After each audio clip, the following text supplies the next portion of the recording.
All right. And thank you for inviting me, Danny, to share my story. And for everybody who is joining this morning. Um, so when Danny first asked me, I was a little bit nervous. I just got a little nervous. And so I will probably say a little bit quite often. But um, so today's topic is on, I guess, my journey just with food and what led me to become vegan, vegetarian. So yeah, as a young girl, we were very into using food for celebrations and holidays. Um, and I come from a mixed background. My dad is Irish and my mom is Spanish from Panama, where there is a lot of meat eating. And I would like to say that my staple, my dad raised me, was pretty much steak and potatoes every single day. Um, so yeah, as a young girl, that was often what we that was our dinner pretty much every single day of the week. I don't really remember eating much breakfast, but somewhere along the line, I I've always struggled when it came to food, and I would often use food as a means to cope with my emotions. And when it came to food, I didn't always have the healthiest relationship with it. And I would use it a lot to cope if I was stressed, um, anxious, uh, even when I was happy. So I really didn't need an excuse to just eat a great deal of food. And as a young girl, I was constantly being put on a diet. Um, Danny made me laugh. He shared a story with me a few weeks ago, and he reminded me of how much salt I would put all over my food. And it was true. I would just pile on the salt. And at one point in my childhood, my dad removed the salt from my diet, and it was like a desperate attempt. Whenever I would go out with my friends, I would like get me packages of salt wherever we were, and I would bring them home. Um, and I would also join several different, like Weight Watchers, for example. I would do all of these different dieting programs because my weight would fluctuate and it would definitely affect my mood and my behavior and my attitude on how I felt with myself. So fast forward to probably 2015. Um, we were out having a family barbecue, probably for the 4th of July or Memorial Day. And everything on the menu was a lot of meat, hot dogs, steak, burgers. And I went home and I just was not feeling okay. And I just couldn't sleep that night. And I was just flipping through the TV and there was a movie called Fast Food on. And I would also watch a lot of movies or documentaries pertaining to food. And it was always more along the lines of dieting. I think I had seen Super Size Me and had stopped eating McDonald's before 2015. And the movie highlighted just the conditions that the animals were kept in. Um, it highlighted the treatment of fast food workers, um, how they utilized people coming from other countries that were not documented to exploit them. The medical conditions that the workers would leave in, and sometimes very hazardous hazardous conditions that could cause fatalities, and their families didn't have any money. They didn't have money to pay for their medical care. And it just caught my eye where I started to do a lot of research regarding the animals, animal farmings, and big corporations. And it just changed my perspective on a lot of things, especially the treatment towards animals and the conditions that they were in to produce food that I might not necessarily need to survive. But growing up, these are the things that we're taught when they show butter or any kind of dairy commercials or advertisements. It's always a happy cow on a field, and those are not the conditions. I had learned that when when calves are taken from their mothers, the mothers actually cry, and at times will chase after um, their calves. So I was completely turned off, and wanted to change what I was putting into my body. Um, the first week was really a breeze, and I was surprised. Um, I was like, "Oh, this transition is really, really easy." And by the time week 2 came along, I was very angry, um, kind of explosive, and my body was kind of healing and detoxing, in a sense, all of the previous food I had put into my body. Um, my family was very, very resistant to the change. It was really hard for them to understand. Um, it was a bit of a struggle, and this kind of led to the separation with my children's father and I. This became a huge strain, and it's surprising. And whenever I share my story about the my journey, people are surprised, but there were a lot of people resistant, and people weren't very welcoming to the idea of me becoming vegetarian, because I was vegetarian at first. And people would respond rudely in restaurants. People I worked with, if we had like those potlucks, comments would come along the lines of, well, shouldn't you be thinner? What do you mean you don't eat that? I don't understand. So it definitely built my tolerance for not becoming so reactive when somebody is saying something to me. Um, it helped heal my, I guess, battle with food and my weight. Um, and that was a huge thing. I always felt a lot of guilt, um, with the food I was eating. That has completely been eliminated. And some of these things were unconscious. The thoughts I had about food and about my body and about, um, kind of disassociating that it's not a piece of meat, but it's actually a living creature that, um, lost its life, that it wants to live, but yet I was eating it. Um, it was a contradiction for me to say I love animals and have pets in my home, yet I was going out and eating chicken wings, for example. When I think back, and being like impatient in a restaurant and my food's taking long, and making comments like, "What are they killing the chickens out behind the restaurant?" And just really not making the connection. I've become a calmer person, um, with this change. Um, and like I said, it really helped heal the relationship I had with food.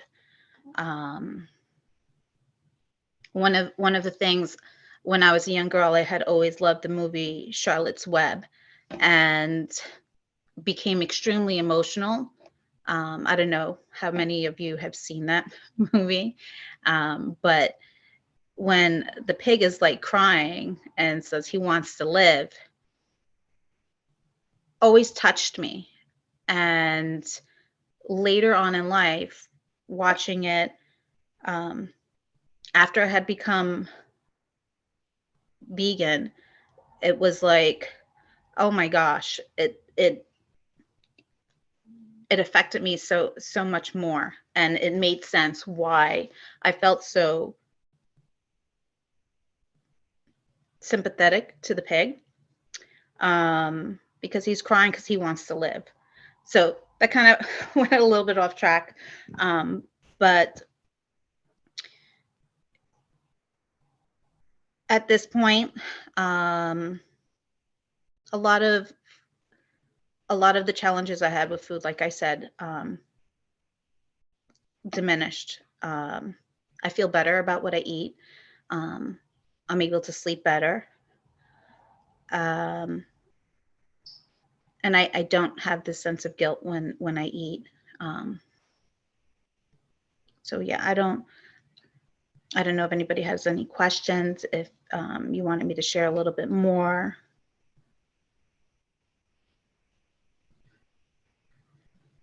Okay, you guys, you can unmute yourself if you have any questions. I know I do, but of course I'll wait for other folks. Okay, Catherine. Yeah. This is so interesting to me. Um, I had given up a lot of carbohydrates and I felt better. I gave up sugar.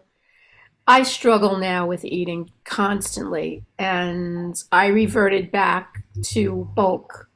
A lot of food. I am an emotional eater. So I'm always looking for something that is going to help me. And I love vegetables, and that's what I lean toward. I really do.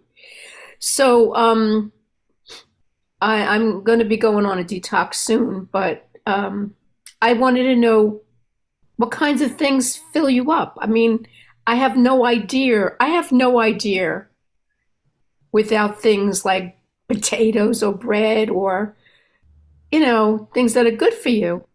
I don't know. And I used to teach. Oh, this is funny. Go ahead. Go, please. Can you answer? I do eat a lot of beans. I do eat a lot of rice and pasta and potatoes. I can eat chili, just no meat. I had veganized a lot of the recipes that I would cook. I'm not so much a big fan of the fake meats. There are times that I will purchase. I particularly like Trader Joe's. They have these like chickenless morsels that look like chicken nuggets. So I eat those when I'm kind of missing something. But I'll use beans, tofu, especially if I make something like an Asian style dinner. I use tofu. I'll just vegetables. I use a lot of vegetables. And like I said, rice, pasta. I eat pasta several times during the week. Um, they have these soy crumbles that mimic ground beef. So when I make pasta, I'll use that. Or if I'm making tacos, for example, sometimes I use them, but I do like black beans. So I'll have black bean tacos. I make a black bean burger. Mushrooms are a good substitute for either burgers or added in with beans.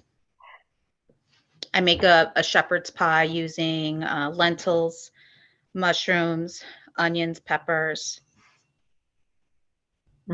Thanks.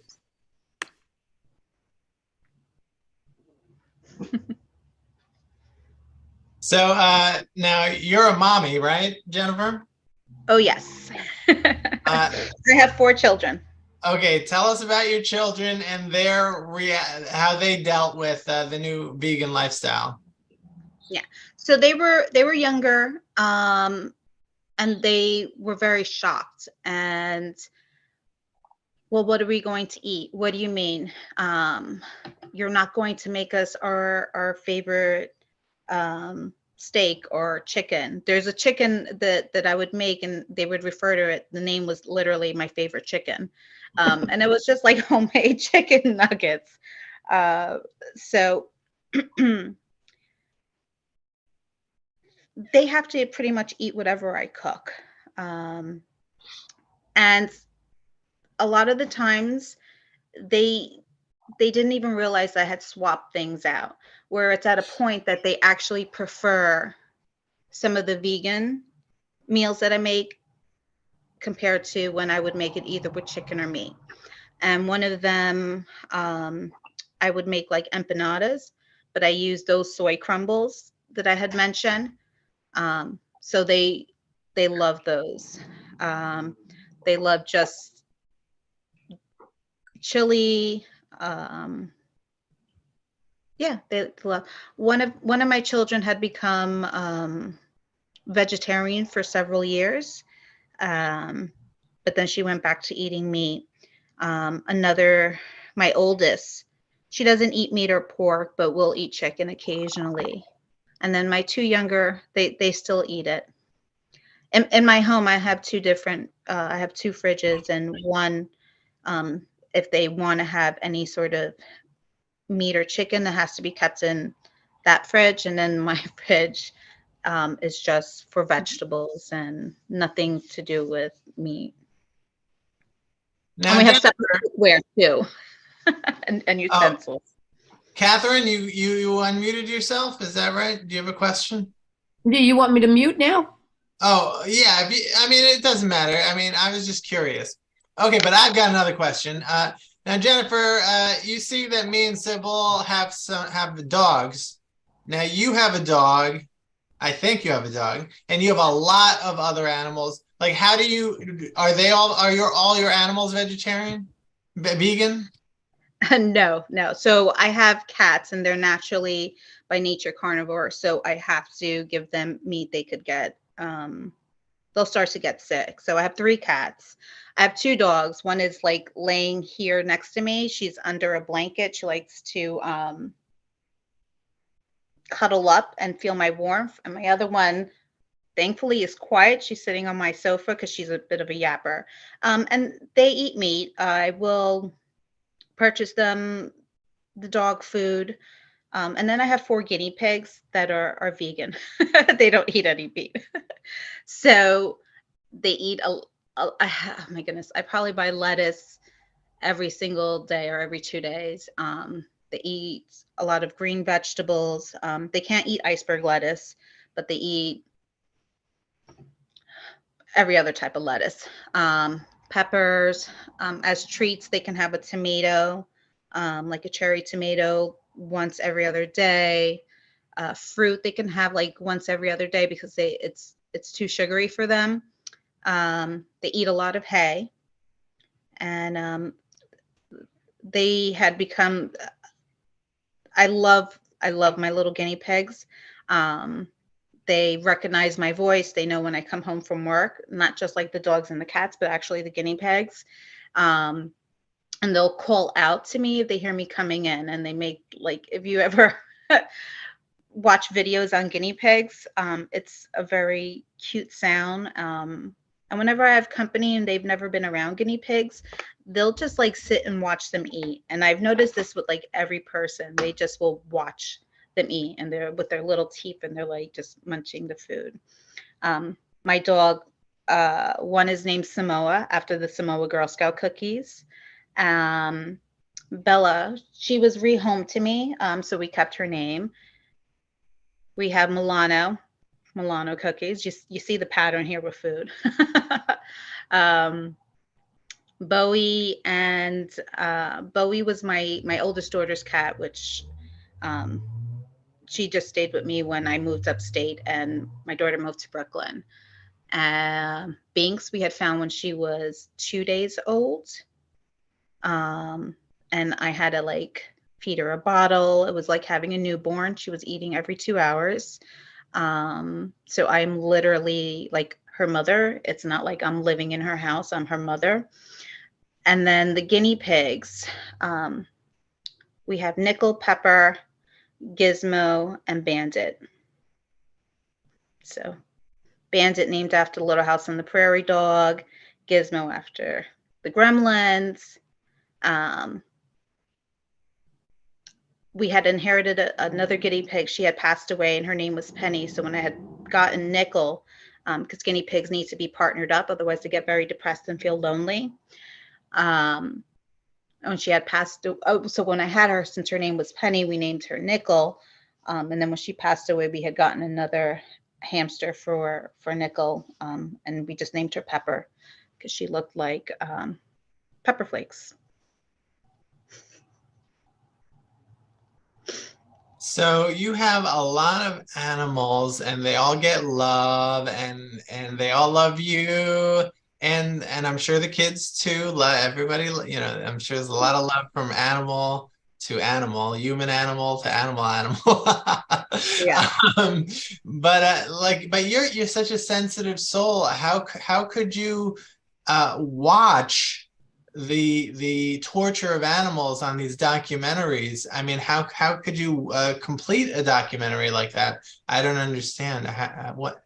So What the yeah. ones that are very graphic, I cannot watch.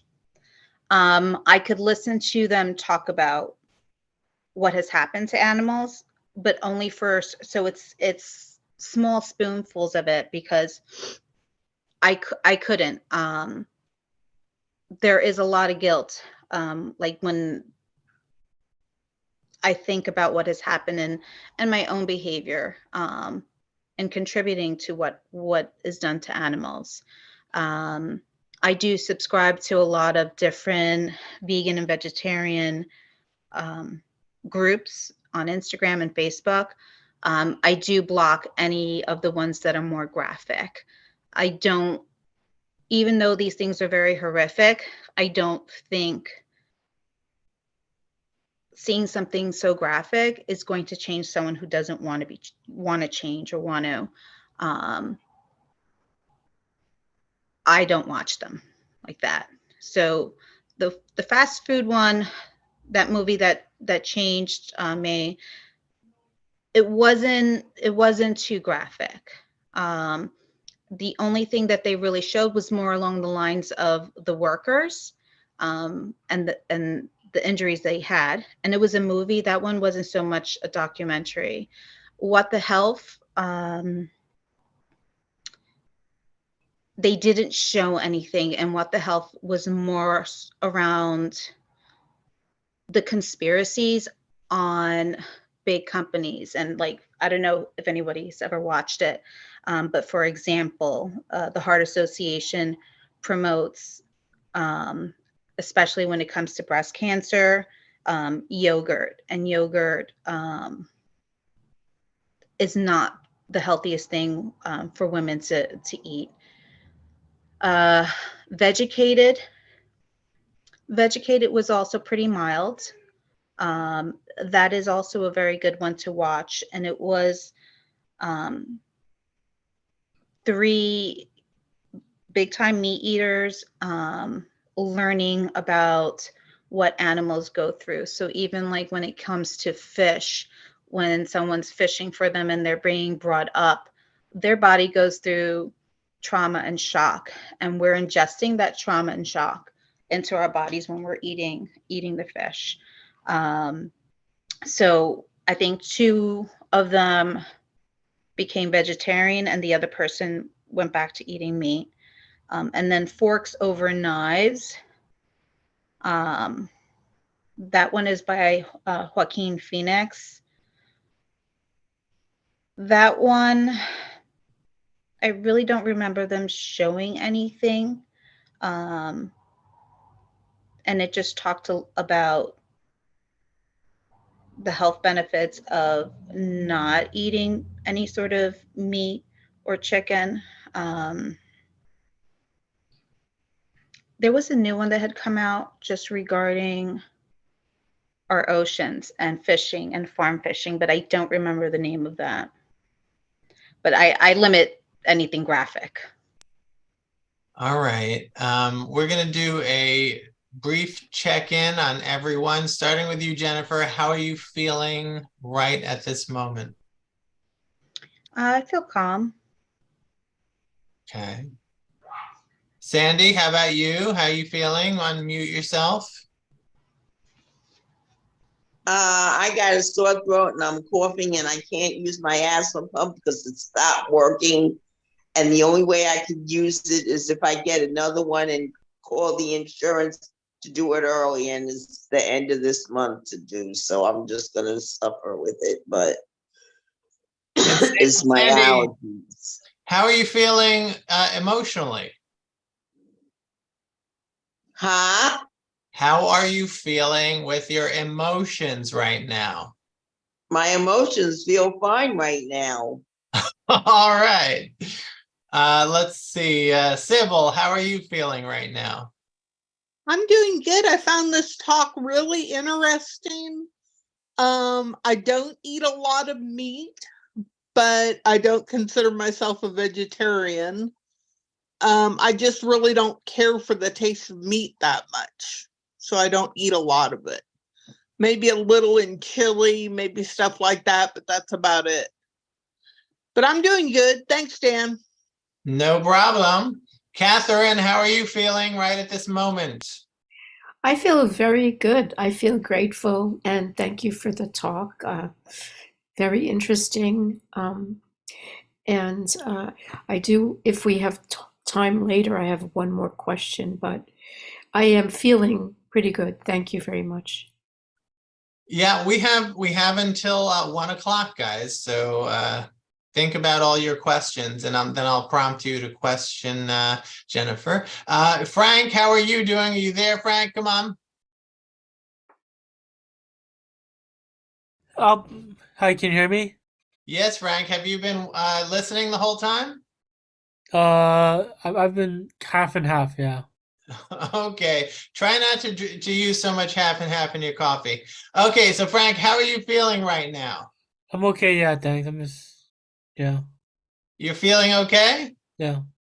All right, good. Any thoughts and feelings on the topic today? I'll pass, thanks. That's it. All right. Well, that's good. That was our check-in. Okay, Catherine, go ahead. Okay, you with the question? Yeah. You want me to ask the question now, Dan? Oh, okay. All right. So Jennifer, this is a question and it's kind of hard. And I know everyone people eat, it's like usually whatever works for people is good for their health, I guess. I mean, there are things that are not good for sure. But because of the controversy, there's so much controversy, as you must know, around food, about what's good. Everybody seems to have the formula, this is great, eat that, don't eat that. It's enough to make anybody crazy. So this is my question to you. That as I have gone through a journey of trying to find answers, one of the things that I have been confronted with was you watch your sugar, drop it, drop carbohydrates. They do something to your body because I love rice and beans too. I mean, it's good food. And tofu was great, what you were saying with those wok things. So I really can relate to. I don't have to have the rice. I lean toward vegetables. But how do you, and I'm sure academically, how do you resolve this conflict with the sugar and what's good for you and what's healthy is best? I'm Italian, so pasta is like, hello. My stepmother's Italian. Yes. So, and you do. We get fed, not literally, but they give us so much information on many different things. So, and you hear about all of these different diet fads continuously. Atkins, I think at one point, no carbs, more meat. So I do rely on what makes me feel good. So I don't use regular sugar. I use either sugar in the raw or monk fruit. Um, Regular sugar is processed through bone marrow, so I don't consume that sugar. Um, what else? I do treat myself, so I don't restrict snacks, and I'm still a big snacker, but it's different now than it was when I was eating meat. Um, I try to monitor my portions. That still continues because sometimes I can make something that is really really delicious, and then I'm like, on serving number three. So I do try to monitor, especially because I'm getting up there in age, and women, after a certain point, our bodies are changing, and how we process our food and our ability with insulin resistant, and just um, we need to continuously build our muscles because they start to go away as we get older, especially during menopause.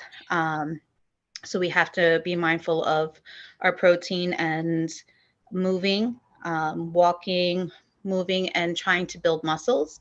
And it doesn't have to be something strenuous, just, a 3 pound or do 2 push-ups off the wall.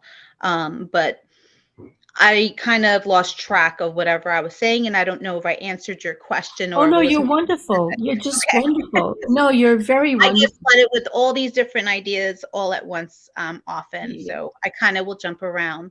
Um, so I try to do more homemade sweets when I'm able to, because if you look, something, for example, like chocolate chip cookies, right? The ingredient, it's butter, sugar, eggs, vanilla, baking soda, and chocolate chips. That's pretty much it. But if you pick up a box of Chips Ahoy, you see all of these other ingredients because they're maintaining it on the shelf. And these are things that are slowly but surely affecting our bodies, because these are foreign things to our bodies. We weren't made to really process all these things. Um, so sugar in moderation. When I need that like sugar craving or like a burst of energy, um, I love green apples. I'll eat a green apple, and within 30 minutes, a green apple will give you more energy than a cup of coffee. But I do drink coffee. I just drink it black in the morning, and that was something I began probably back in December because I started doing intermittent fasting, just so that I gave my body enough time to digest the food from one day to the next. So I usually will go 16 hours from my last meal on one day to the next meal the following day, just so that my body has enough time to break down all the food that I've been eating before I start eating again. I guess you use a lot of nuts too, right? Like Oh walnuts. yes, yes, I love almonds. Um, I love walnuts, but I'm allergic to them. So when I haven't eaten them in a few years because I would still eat them despite having an allergy, and I would just deal with whatever consequences. But I had stopped for about 2 years. And during Thanksgiving, because I make a cornbread stuffing with walnuts, apples, and cranberries. And I made mine separate, without the walnuts. But as my daughter was serving herself, she dropped it on the mashed potatoes I made. And even though it was scooped out, I guess there must have been some residue, because then I had an allergic reaction to the potatoes when I was eating. But I love Brazilian nuts, almonds, peanuts. I love peanuts. I could eat one of my favorite things, is a banana peanut butter smoothie with almond milk. It's really good. Um, that's one of my favorite. Yeah. I made sure to eat before I had this conversation. Thank you, Frank, for joining us. Thank you. Thank you. Have a good one, everyone. Yeah, thanks. Yeah. So I make a peanut style vegetable stir fry with peanut sauce. So it's like peanuts, coconut milk, and I stir fry it in vegetables. I like cooking also, so that's half the battle. I do enjoy cooking, so I will experiment with different things. Tell us about oils, Jennifer. What oils are good? What oils suck? So I mean, we're oils are I use oil, but they're not good for us. I typically will use olive oil or avocado oil. I only purchase oil if it's in a glass jar container. But recently we've heard, and this is kind of what Catherine was talking about, when you get like all these messages surrounding food. Recently, there have been a lot of reports that olive oil isn't the best for you. Oil should be limited.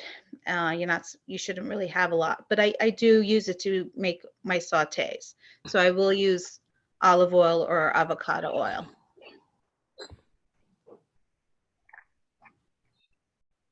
All right. And I'm not a nutritionist. That's so- okay.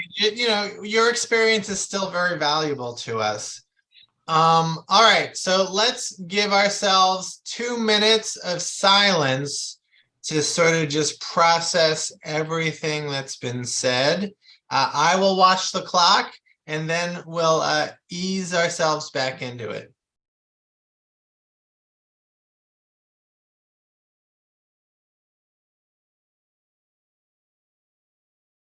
Okay, you guys.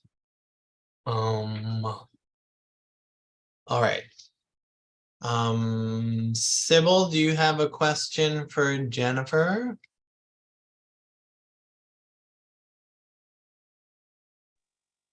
I have a comment. I think it's really interesting that you realize the needs of your animals and that you know that cats have to have meat and that the guinea pigs can live on lettuce and different things. And that was really interesting. I thought that was neat. Thank you. Sandy, do you have a question for Jennifer? Yes. Does she give her pigs, and does she, because I used to be a vegetarian at one time and I was told to take vitamins. And why is yogurt not good for you? I do the wellness card at Fountain House, and we have yogurt on the wellness card almost every day. I mean, especially probiotic yogurt is supposed to be good for you. We don't have that. We have the Greek yogurt. I don't remember the reason why, and I think it was pertaining more. It either had to do something if someone was diagnosed with cancer or heart disease, and I just can't recall because I saw it a long time ago. But you could watch What the Health because they do explain it. Okay. But they have all types of yogurt. They have almond or coconut based yogurts too. Yeah. Do you give your pets vitamins or not? The ones that are. Well, none of my pets are vegetarian or vegan. I know, just your guinea pigs. Well, yeah, they can't eat meat. And do you take vitamins too? Oh yes, I do. So I have to take vitamin D. I have a vitamin D deficiency, but I had that. So do I. And you know, vitamin D isn't any longer, what do you call them, paid for by insurance. So I have to go get vitamin D for $5 for 100 tablets, or pay $25 for 30. I'll do the $5 one. Yeah, Yeah, vitamins because I was are really told when I expensive. was a vegetarian, you can become anemic if you don't take vitamins. That's why I asked. Yeah, so usually they'll also take B12. A lot of people became, I've always had a vitamin D deficiency for years, and I have to take, I think, like 1,000 milligrams. But during COVID, when we weren't allowed to go out, there was an increase in vitamin D deficiency as well. Yeah, I take the 1,000 units, and don't forget you have to have that with food, because for a while I wasn't having it with food, and then I read you have to have it with food. Yeah, it's absorbed better. But we could also get some vitamin D, I want to say, in broccoli if we go out for a walk in the sun, and then some others. And I could actually forward Danny just little, they're just little pictures, and he could share them with you, just different where you could get calcium from, um, vitamin D, just like specific vitamins from vegetables. Yes, that would be All great. right, you can email. Dan, can you email me them, please? Yes, once I get it from Jennifer, I will blast it out to the spirituality peoples. So, but speaking of spirituality, okay, just to a little, like parallel to the whole dietary changes and evolution is a spiritual journey. And can you tell us about how this has, have you become more spiritual as a vegan? Were you less spiritual as a carnivore? Is there a link between spirituality and diet? I think there is, and definitely for me. I mean, I can't speak for everybody. I could, you know, who may be vegan or vegetarian. I think for me, I became more connected to the world, nature, animals. Um, there is this connection, this energy, um, that I can just connect with them, feel empathy, and feel this connection. And I mean, I grew up, I guess, somewhat religious Catholic family, and it was definitely more. There was this constant sense of shaming and guilt, which I've let go of. Um, I feel more at peace with myself.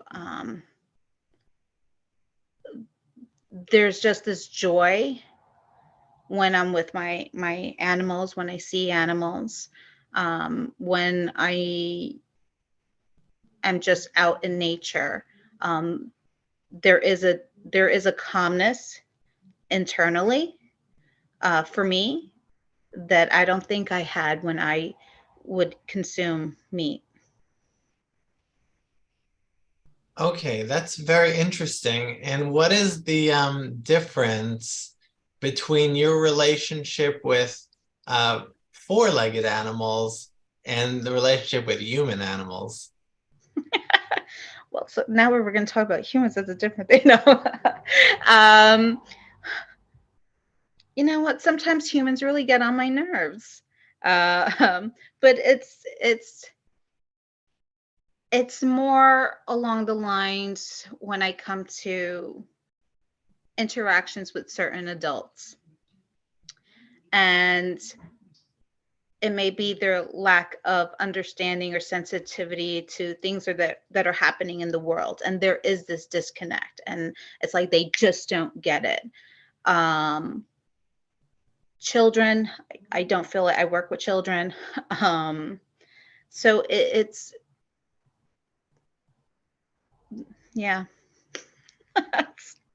All right, all right. So some human, adult animals get on your nerves.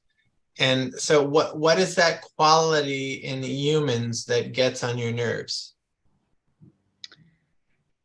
Um, I think a big part of it is not wanting to challenge either themselves in growing as a person, because I think we just continuously grow. And when you stop that process and stop taking in from the world and being part of connecting with other people, um, it could be just a big, like, I don't want to be around you type of, um, if what they believe in is hurtful towards other people, especially marginalized people, um, that's a problem for me as well. Um, and people who kind of don't own their shit in a sense, right? Excuse my French, but like if they are like, everything's good, maybe you're just oversensitive, that could be a problem as well. We all make mistakes. We learn. Not validating what somebody else may be feeling or going through. Um, it's not okay with me. And you work with children, human children. Um, and what's now human? What do human children possess that human adults lose in older life that makes this your chosen vocation to work with the little people? Yeah. Um, so like my career has been this journey, and I had spent 20 something years working in the child welfare system, working to help either reunite families or um, just help children find stability or connection with adult, either through adoption or just being able to stay with someone. And that was a very stressful time in my life. And it was a lot of heartache and vicarious trauma, honestly. Um, I kept going and doing it because it was a mission to help protect children that may not necessarily be able to protect themselves from what's going on, something that's not even in their control or power. Um, but it was a very stressful time in my life. And and it and I can say it did coincide with when I made that transformation from being a carnivore in a sense to changing my diet. It was my lifestyle. I went back and got my master's degree as well. Um, my children's father and I separated, and that was not the healthiest relationship. And now I could look back and be like, yeah, you know, it really wasn't the best time for me in my life. And I had gone into family therapy after that and worked with families on helping them within their homes. And I would do the family therapy in the home. And it usually, typically, probably more adolescents than younger kids, and just the conflicts. And I was doing an evidence based model called family functional therapy. And I really do love the model. Um, and I did that for many years. And then I kind of transitioned last year to working more inside the schools.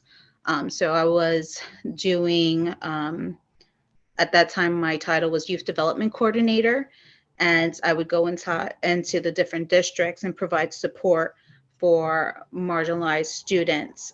So I live up in Ulster County where it's predominantly white. So when you do get students of color, they're not really represented in the school, and at times they do feel a disconnect. So I worked with the districts to help the students feel more part of their school community. So I recently transitioned to being an IEP coordinator now, where I'm one of the administrators at a private school for students that have a lot of medical and developmental needs. And I don't work directly with the students at this point, but more of reviewing that they are receiving everything that may be outlined in their IEPs, and providing support and techniques for the teachers through trainings on social emotional learning, and other techniques for their students. Well, it sounds like you have experience with little children as a mother and also a little bit professionally. So could you tell us what are the spiritual differences between little children, adolescents, and adults in your experience? So I think little children just might be a little bit more connected. They definitely possess this innocence of accepting their world, their connection. And, I'm sorry, my cat's digging into me. She's fluffing me right now. And so little kids, they're like sponges in a sense also. And they're just taking everything in, and it's this awe and this love for everything, right? The world hasn't jaded them yet, most of the time, and they can just have this sense of appreciation of everything, things that adults might take for granted, and they may see things, they may have different perspectives, and enjoyment in things. Teenagers, I love my teenagers though. So they, you know, they're turning a point where they're like, there's a lot of bullshit in the world. What's going on? They're trying to identify who they are. Nothing is what I see it seems to be. My parents, they're not these perfect people. I'm upset about that, and just questioning themselves and really trying to figure out the world, who they want to be, their dreams, their ambitions. And I think a lot of adults kind of are like, okay, this is it. They may become cynical, you know, very involved in the hustle bustle of everyday life. I have to go to work. I have to support my family. I have to do all these things. And, if they're religious, they may be like, oh, religion is BS. And they kind of lose a sense of connection unless they're cognizant about, I need to do this for my own self-help, my own well-being.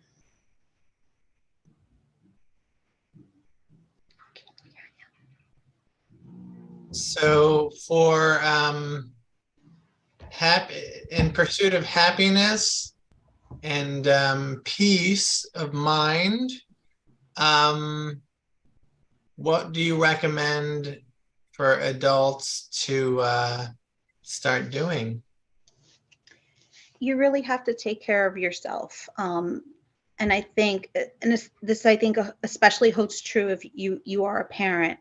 There's this sense of guilt that everybody has to come before your own self-care. And this is what I did work a lot on with the families, and when I worked with parents, they had a lot of frustration and anger, and a lot of them were very burnt out. And one of the things that I would always talk with them is, you can't help anybody else if you're not taking care of yourself. And I know that I've been guilty of it. Self-care. And when we talk about having some self-care, it's not, we don't want to think of it as, I'm going to the spa every weekend. some people can't afford the spa every weekend. Finding these little things to do daily. If it's not cooking dinner on Wednesday because you had a long day at work, that's self-care. Having a hot shower, sitting time, getting time to read, watch TV, just taking care of yourself, things that'll help you decompress. Meditation videos, they're helpful. Exercise is a big thing that also helps. It releases endorphins, which make us happier. And forgiving ourselves when we make mistakes. We're not perfect, but picking up the pieces, it's okay. I learned from this. I can move on. I can do better next time. I can try to do better next time. So those little things. You can't, if you're on a plane, you're supposed to put the air mask on before you're putting it on the person next to you. Because if something happens to you, you can't help that other person. And that's the same with being an adult and helping yourself, just taking care of yourself.